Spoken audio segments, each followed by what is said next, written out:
Hello, this is Dr. Dan Kohenka. I'm an industrial organizational psychologist, and in this video I'm going to discuss scholarly writing and publication in the field of psychology. The field of psychology is rather broad, and choosing a topic can be somewhat challenging because of not only the various areas of specializing, but also the many different challenges within each of those areas. So it's very important to learn how to really focus on a topic. So we will start out with that. We will then go ahead and discuss scholarly literature in psychology and some of the differences between what's considered scholarly, what isn't. We will talk about synthesizing literature, which is very important, particularly in graduate school. We will also talk about the many different types of student manuscripts, which may include article critique, literature review. Depending on your program or your degree, it might be a thesis or a dissertation. And then finally, a published paper. Also, we will discuss writing skills and the American Psychological Association, a little bit about them and what they provide. Essentially, they provide a common language for people writing in the field of psychology. This will include a little bit about sentence and paragraph structure. However, keep in mind that depending on your culture, your language, the country you come from, and so on, there may be some nuances associated with these. There may be some differences. And of course, APA style, and then finally publishing. Now, first off, topic selection, focusing. Focusing on a topic may somewhat differ, again, based on not just where you're from and the education system where you're from, the school you are going to, but also the degree that you're getting. As an example, just to generalize, if you're getting a bachelor's degree, you may be seeking out more of general knowledge. So in other words, within a bachelor's degree, you're taking all sorts of other classes, mathematics, science, biology, and so on, and psychology, of course. However, the degree by nature is more generalized. However, once you transition to a master's degree, now you are beginning to really focus in on a particular area of interest, such as the field of psychology, and perhaps even industrial organizational psychology or neuropsychology or something of that nature. Finally, in a doctoral program, not only do you specialize in a topic, but then you as in a master's program, you continue to learn how to apply it, but then also conduct the research on your own. Now, at times in a master's program, you can conduct research as well in the form of a thesis. However, in a doctoral program, many times it's much more in depth, and you're really learning how to investigate a particular topic as well as how to write about it in a very detailed manner. Now, let's talk about focusing on a topic for a second here. I'm going to go through a little activity here to help you better understand what that means. First off, imagine you have a general topic. So here what we have in front of us is, we'll just call it an analysis of stress and motivation. We are not sure here if perhaps we're going to look at the relationship between these two variables. In other words, stress may impact motivation, motivation may impact stress, it may go both ways. Also, we have, perhaps we may consider looking at the impact of one of these, like the impact of stress on motivation. In other words, if it's more of an experiment or something. So we're not sure yet though here. Do we just want to analyze stress and motivation? Well, now we need to focus this because the concept of stress is very broad, as is the concept of motivation. Who are we talking about? What population? What type? Is it chronic stress or not? Is it within an organization? Is it in the family? Is it as a child, as an adult? On and on and on. So here's what we can do. Now, first off, what we have here is we think about just the first variable of stress. We can consider who, where, what kind of stress, why does it occur? So there's some questions we can ask ourselves.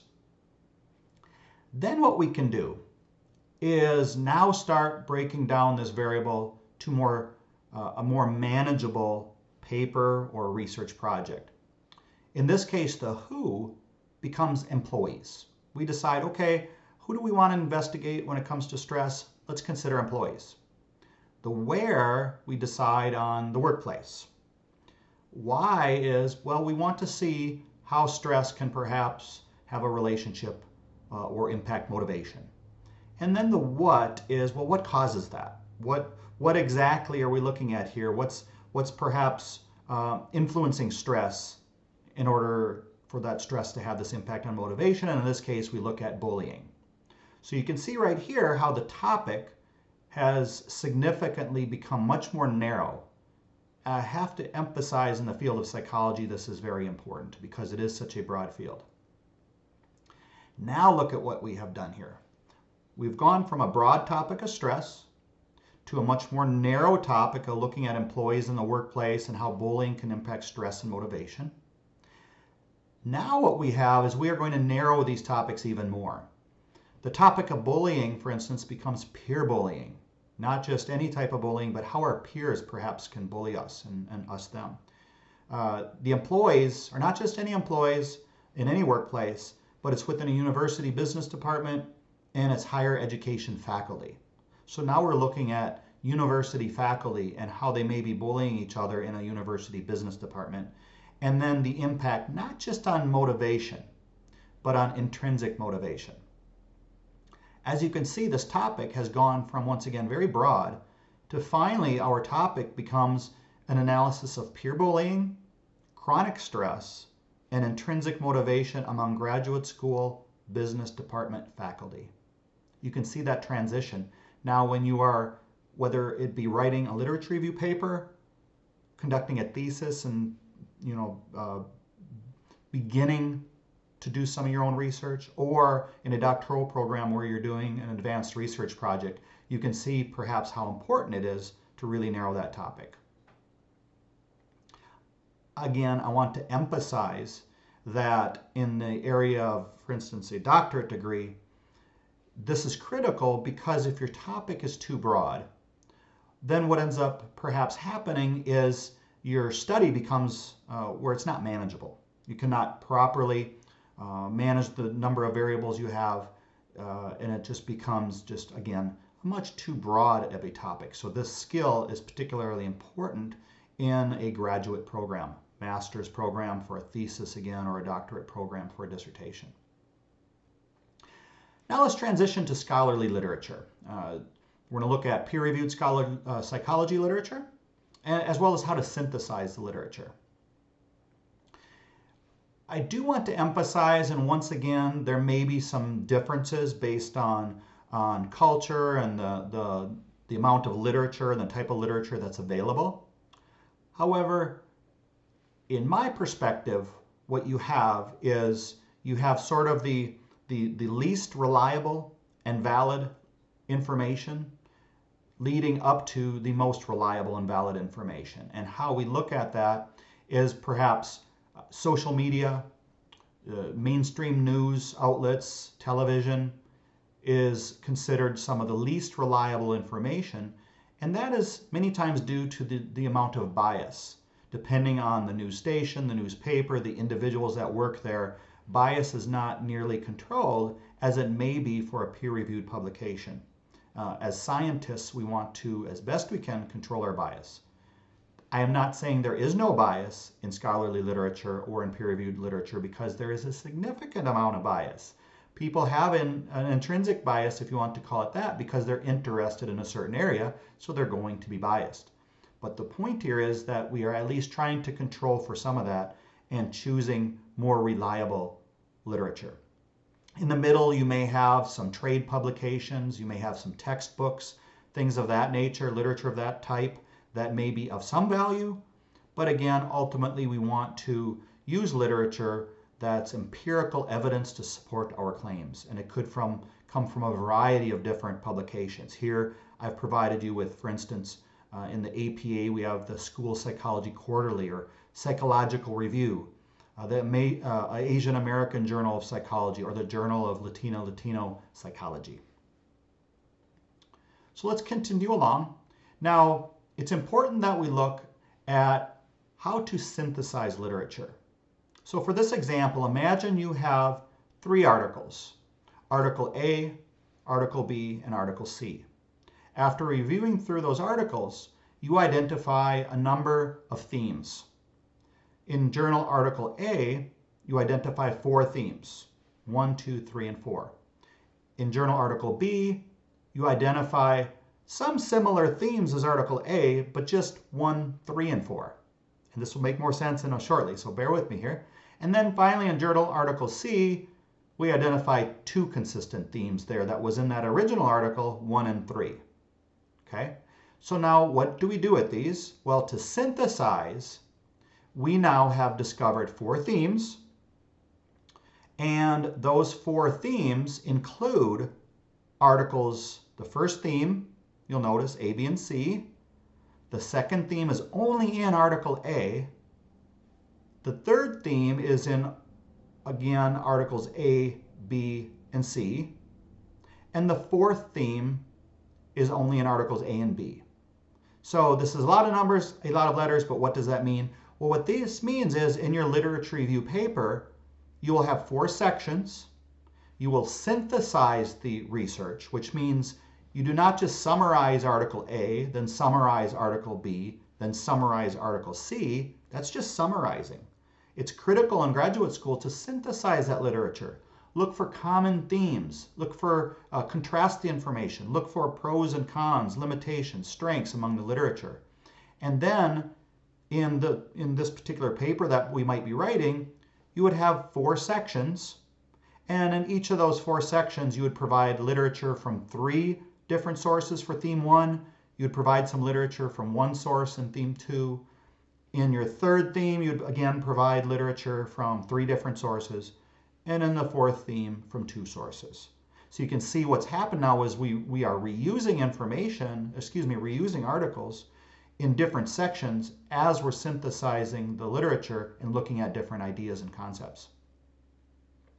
Now let's look at the various student manuscripts that you might be writing. This may include an article critique, a literature review, a thesis, dissertation, or a published paper.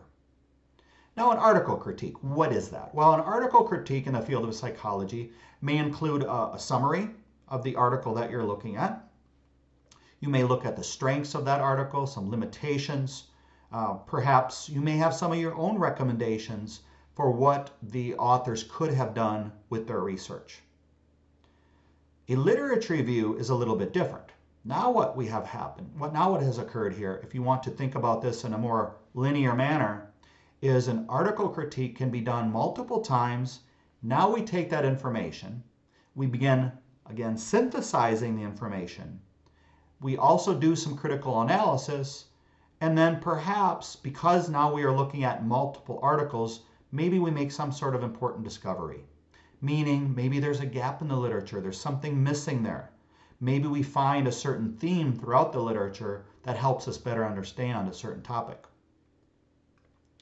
Now, a thesis and a dissertation, you could think of this again in a linear manner where we begin with article critique or critiques.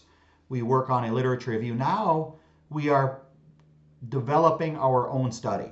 We want to do some research on our own, whether it be for maybe a somewhat more minor project with a thesis up to maybe a major research project for a doctoral program. The literature now looks a little bit different because maybe you have chapters, maybe it's some sort of manuscript that's a bit longer than just a literature review for a class. You may address things like an introduction, background, perhaps the theory of the topic. You may have a full-fledged literature review. Some say that there's a term called a comprehensive literature review, which may look at a lot of literature that's out there. Some would also say you need to conduct more of a literature review that looks at every single article and every single publication that's out there to really narrow down this topic you're interested in, look for a gap. However, in our modern era of technology and basically so many studies going on throughout the world, that is nearly impossible. So what many times we do, especially as professors, is just require students that they provide a fairly decent background of the literature they're looking at, particularly in recent years, to see what some of the recent advancements are. Because the literature becomes peer-reviewed, which this leads us to our published paper, then in turn we can see what others have reviewed already, We can then see what they did for their research, how they advanced their research, and we ideally can continue to do that ourselves. And finally, this published paper that I'm talking about. It is important for studies that are detailed enough, that perhaps are worthwhile enough, and we won't get into a discussion of what that means, but we want to take some significant research that we may have done and publish it.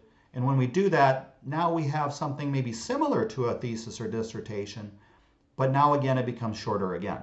So while the article critique was short, and then the literature review longer, and the thesis and dissertation even longer, now we start narrowing it down again, and it becomes much more of a concise, specific, synthesized manuscript that discusses not only the literature, but our methods we used for our own study, the results, the discussion, the implications, and perhaps future research recommendations.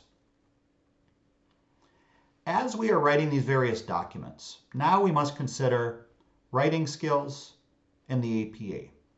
So let's talk about that. So first off, when it comes to writing skills, I must emphasize that as we talk about sentence structure and paragraph structure, this can definitely vary based on your language.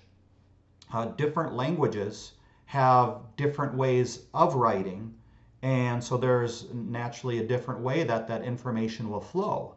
However, I would argue that there must be, no matter what language it is, there must be some coherent, logical flow of the information in order for the reader to understand it. In a global environment where people are translating and reading research from many different cultures, to some degree there must be some standard. And in the field of psychology, we have the American Psychological Association, which to some degree is our common language. The way we write, the rules that are applied, even if the language is different, we can always translate that, but at least we begin to have something in common where we look at how things are, how manuscripts are organized, how information is cited, and so on. So let's talk about this. Now, when it comes to sentence structure, precision is very important. I'm not familiar with the hundreds of different languages spoken throughout the world. However, to some degree, it may be common that, and again, to some degree, that we do not want to say, or write a lot of information that is unnecessary. In the field of psychology, where we have to read so much literature to do our projects and things, we want to get to the point. We want to narrow how we are writing our sentences, so that way we are talking in a very, writing in a very precise manner. In this particular example, what I provide you here is what I would consider a poorly constructed sentence. It's somewhat vague, it's a little bit confusing, and we do not know where the information came from. It just says research has shown. Whereas in the second example, what we have done now is followed APA rules. We have cited the literature, so we will avoid plagiarizing. We have created a sentence that is much more precise, where we are talking about specifically what the authors discovered, and they experienced a negative relationship, so we even describe the relationship that was discovered. And then also we use some scientific terminology when we explain that the variable was significantly moderated the relationship between the two other variables. So you can see here, while these sentences look somewhat similar, the second example is a bit shorter, more concise, and much more scholarly. And it follows the APA rules, the American Psychological Association rules. Paragraph structure, what that means is that a paragraph will be written in such a way that, and we'll come back to this theme now of focusing again. We already focused on a topic. Now we want to make sure within our manuscripts that paragraphs are formatted in such a way that they also focus on specific topics and themes. Otherwise, there is no logical order to the information. Again, it needs to be written in a manner where people can read through it sort of like a story.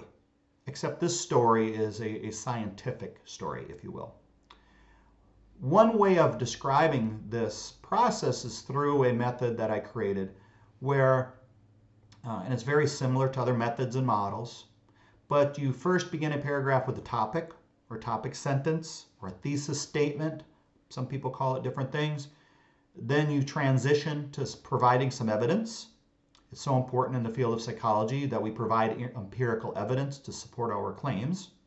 Then we explain that information because we want to take that information and put it in context to what we are discussing. We want to explain it. Why are we using it? What are we using it for? What does it mean? Then we transition. At the end of that paragraph, we would provide some sort of transition saying or writing something like, we just finished writing about this. Now we are going to write about this. And if you tie together those paragraphs, what ends up happening is you have a nice flow to your document. As you are writing, and as I mentioned earlier, not just writing skills are important, but the American Psychological Association rules are important. The APA style is a common language. Currently, there is the APA 7th edition publication that has come out, and in that publication, we can see 12 chapters that are extremely informative and can significantly help any student out there in the field of psychology. The manual goes through scholarly writing and publishing principles, so some broad principles.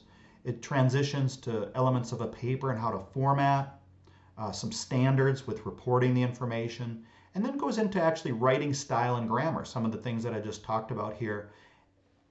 Bias-free language, also important, not just how we write our paragraphs and structure them, but trying to have some bias-free language because we are scientists, so we want to control that bias.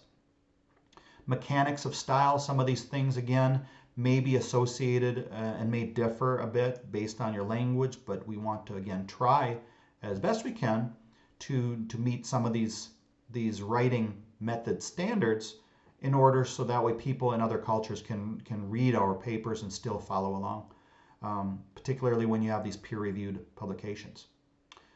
The manual also goes through how to organize tables and figures and all of the different types of graphs and things that you may provide to help better explain the relationships between the variables that you are discussing. Crediting work in text and providing a reference list and examples. This is critical, as I've mentioned in some of my other videos about plagiarism and academic honesty and giving credit where credit is due. We want to make sure we credit the authors that have discovered these findings. So it is critical that we do it in a manner that everyone can understand. There is some differences. Sometimes in some articles there'll be perhaps a number that's assigned, and then later on you attach that number to the particular publication and the authors. Some types of manuscripts may include the author's names in the publication in text, as I did earlier when I was describing sentence structure. There's some differences there that is allowed. However, there is again a logical method, and we refer back to the APA manual when we are not sure what that is. And then finally, some legal references and the publication process is what the manual ends up with. Now, publishing in the field of psychology can be broad. So let's consider this. The field is broad. We can look at so many different subject matter. We can look at so much different subject matter, various topics. We can, that ranges from, again, neuropsychology, clinical psychology, to industrial organizational psychology, and on and on. And based on not just the specialization, but what groups of individuals we are actually investigating, where we're doing our research, the people that we're writing about, we may be able to take our research, and our research could consist of a literature review all the way up to some empirical evidence we've discovered after collecting data and analyzing that from individual groups. And we may take that and publish it in a variety of different journals. So as an example, I've conducted research on spirituality, stress, and well-being among nurses. Well, currently right now I've submitted a manuscript to a nursing journal. It may not be a psychology journal, but it will be a journal that nurses will read. And it's the nurses that we want to get this information to, not just the in general psychology professionals, but nurses. This is the individuals that this can potentially impact. Just like in the field of industrial organizational psychology, other research I may have conducted may be more business oriented. So perhaps it's a certain business journal that I want to submit my work to. Final example is I've worked on some research where we investigated Asian American culture. Well, we have found that there is an Asian American Journal of Psychology. So not just because it's a psychological topic, but it's also focused on Asian Americans. So that particular journal is very applicable. What you have in front of you here is a whole variety of journals, but this is just a fraction of them. There are many, many journals that a person can publish in, and whether it be if you are a bachelor student, a master's student, or a doctoral student, there are many opportunities to publish your work. You may have some discoveries that you made that are unique. You may have put some things together that is in a much more coherent, logical manner to help people understand the concepts. Perhaps the ideas are contemporary. They apply to something going on in modern culture. So therefore you've taken some older ideas and taken those ideas and applied them to modern culture. Well, this has been an overview of scholarly writing, including APA style and all sorts of information that ideally will help you not just better understand what you can write about, but also how you write and ultimately what your writing will contribute to, whether it be in your classes as students or if you are out there in the workplace writing for trade publications and some of those things. I do appreciate your time, and I wish you a wonderful day. Thank you.